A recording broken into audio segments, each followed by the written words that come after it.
Hey guys, good to be with you today.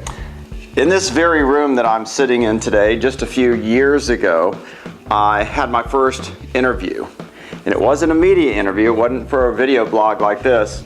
It was to interview my oldest daughter's date.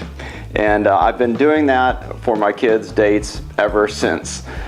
She came home and said when she was in high school that a guy had asked her to homecoming and she wanted to go.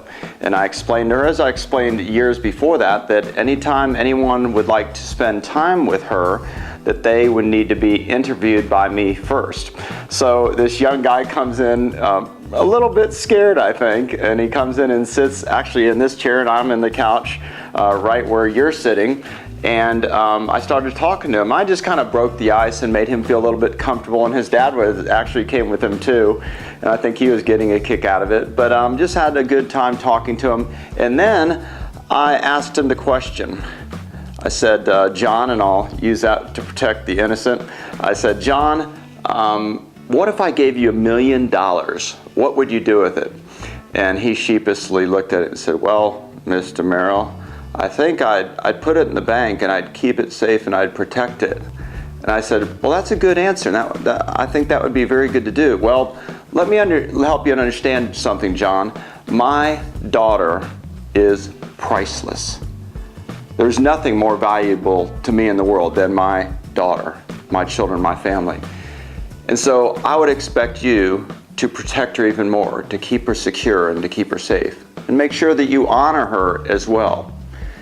And so he said, yes, sir, I will do that. And so I made it very clear with him. We talked further about other things, about where you're going, who you're going to be with, what you're doing, and what time you'll be home.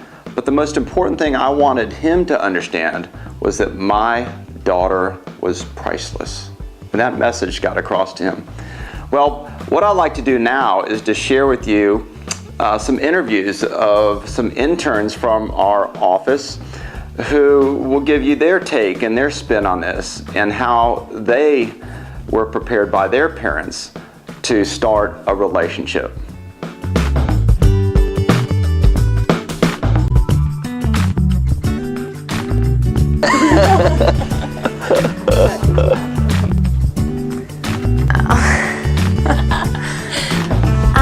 That's good, Mom. Thanks. That was your mom?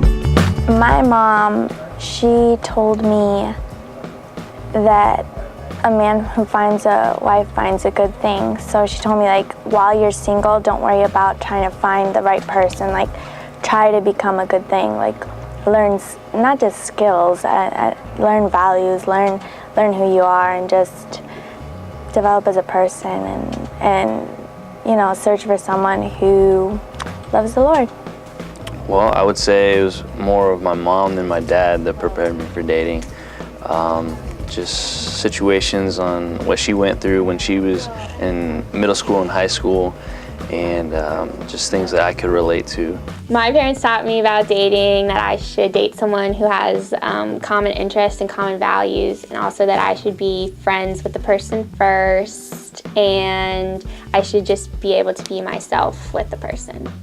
I know my dad always told me to have high standards, and I never would want to bring somebody home to like meet my parents that I know they wouldn't approve of, and my parents always had to meet the people that I was dating, so that was always kind of like a motivation for me to find people that I would want to meet my parents, people that would, or boys that would respect me. Well, I think my parents prepared me just by sort of setting an example for themselves, just being like, you know, this is how my dad would treat my mom with manners and stuff, sort of setting us up, just acting chivalrous towards women.